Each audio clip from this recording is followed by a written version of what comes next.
मागण्या वेगण्या कशाच्या? उन्माद माजवलेले जे अधिकारी आहे त्यांना अटक करा म्हणून सांगण्यासाठी मी आता इथं आलेलो आहे। श्रावण महिन्यापासून हिंदूंचे सण चालू होत आहे आणि या हिंदूंच्या सणामध्ये हंगामी व्यावसायिक रस्त्यावर बसून हिंदूंच्या पूजेला लागणारं साहित्य घेऊन विक्री करण्याच्या बेतानं तिथं आपला रोजीरोटी भरण्याच्या उद्देशानं तिथं बसत असतो। परंतु महानगरपालिकेतले अतिक्रमण विभागातले अधिकाऱ्यांनी असा कटच आखला की जिथं हिंदू खऱ्या अर्थानं ऐकतो, हिंदू नमतो आणि म्हणून हिंदूंच्या एरियात जाऊन जे पथविक्रेते आहे हिंदूंच्या पूजेचा सामान विकण्याचं काम करतात त्या पथविक्रेत्यांना खऱ्या अर्थानं हुसकवून लावणे, त्यांचा सामान जप्त करणे, त्यांच्या सामानाची नासधूस करणे। काही काळ तर मी महालक्ष्मीच्या काळात या हंगामी विक्रेत्यांनी महालक्ष्मीचे मुखर घेऊन विकायला रस्त्यावर बसले होते बिचारे, तर त्या मुखरांची अवस्था या अतिक्रमण अधिकाऱ्यांनी काय करावी?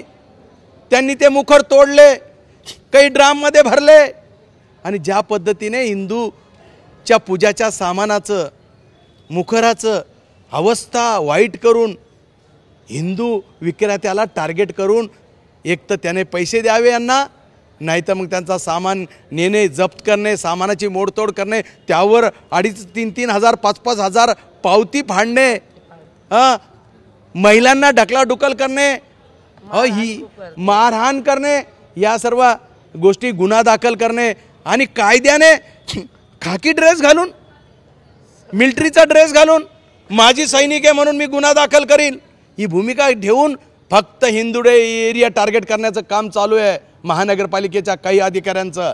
त्यांच्यावर गुन्हा दाखल करा, अन्यथा या शहरात दंगल घडेल। या शहरात काही जातीयवादी लोक दंगल घडवण्याचा प्रयत्न करतात, त्यात महानगरपालिकेचे हे अधिकारी आहे। ठरवून हिंदूंच्या सणांच्या काळात या लोकांना त्रास देणे। अरे डिलिव्हरी असलेल्या महिलेला आज ढकललं, कुठे ती महिला? ती रडली। अरे काही गोष्टी अशा आहे, त्यामुळे उन्माद केलेल्या अधिकाऱ्यांना खऱ्या अर्थानं त्याच्या घरी पाठवा। हे ठेकेदारीवरचे पोलीस आयुक्तांशी तुमची चर्चा झाली, पोलीस आयुक्तांना गुन्हा दाखल करण्यास सांगितला।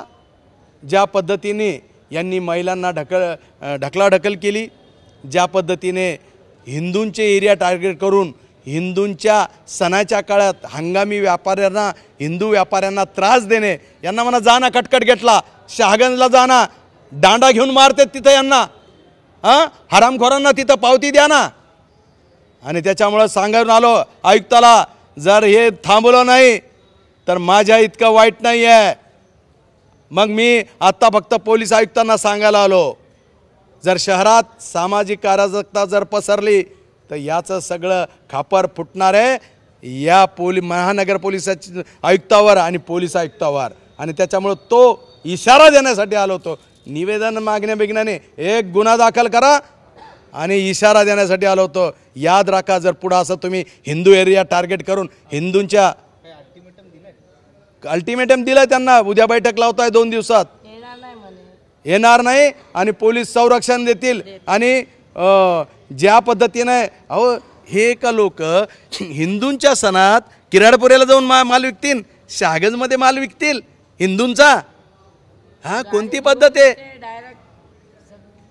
तर त्यामुळं मी इशारा द्यायला आलो, जर माझ्या हिंदू विक्रेत्यांना जर याच्या पुढे त्रास देण्याचा महानगरपालिकेच्या अधिकाऱ्यांनी प्रयत्न केला तर त्यांची खैर राहणार नाही। कारण निश्चितपणे आम्ही जोपर्यंत हिंदू सहनशीलता आहे तो ऐकून घेतो, बिचारा माल विचारलं की शांत राहतो। अरे शहागंजमध्ये किराडपुऱ्यामध्ये तिकडे रोशन गेटला जा, दांडुक्या घेऊन यांना मारून पळवतात, मग हिंदू एरियाच दिसतो का यांना?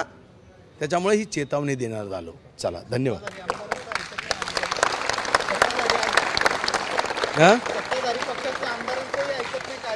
हे बघा, मानसिक विकृत अधिकारी आहे इथं काही आणि ठरवून काम करतात। मी पालकमंत्र्यांनाही सांगितलं होतं की हिंदू एरियांना टार्गेट केलं जातं, आयुक्तांनाही मनपा आयुक्तांनाही सांगितलं होतं, पण खऱ्या अर्थानं लोकप्रतिनिधीचा सातत्यानं अवमान करणारे हे 2 अधिकारी आहे ज्यांचे नावं मी दिले आज. काय नाव आहे त्यांची? ते एक जाधव आणि दुसरा परदेशी आणि त्यांना साथ देणारे बाकीचे अधिकारी. आणि त्याच्यामुळं ही टोळधारक आहे. हे यांच्या वसुल्या फक्त हिंदूंकडे होतात म्हणून हे काही मनपा आयुक्ताला आम्ही 2 वेळेस सांगितलं. मनपा आयुक्त मला माहीत नाही का कानाडोळा करू लागले. याच्यातून ही सामाजिक शांतता बिघडेल आणि म्हणून हे सांगायला आलो.